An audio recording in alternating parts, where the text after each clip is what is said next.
भारताचे शेजारी राष्ट्र असलेल्या श्रीलंकेमध्ये रामायणातील इतिहास आजही जपला जातो व त्याचे एक उदाहरण म्हणजे रामबुडा येथील श्री भक्त हनुमान मंदिर. समुद्र सपाटीपासून अदमासे 1000 मीटर उंचीवर असलेल्या निसर्गरम्य पर्वत शृंखलांमध्ये हे मंदिर उभारण्यात आले असून येथून अगदी जवळच कोटमाले हे धरण आहे. मंदिर डोंगरांच्या माथ्यावर असल्याने काही पायऱ्या चढून वर यावे लागते. पायऱ्या चढून वर आल्यावर आपल्याला समोर हनुमानाच्या भव्य मंदिराचे दर्शन होते. मंदिराच्या आसमंतात सुंदर वाटिका असून या ठिकाणाहून आसमंतातील निसर्ग सौंदर्याचे खूप चांगले दर्शन होते.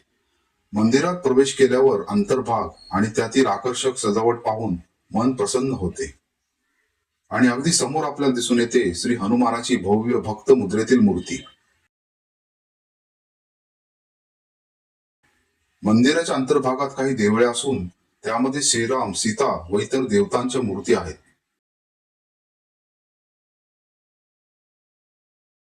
श्रीलंका या देशाने रामायणाचा वारसा उत्तमरित्या जपला आहे व तो पाहण्यास एकदा तरी श्रीलंका देशास भेट द्यायलाच हवी.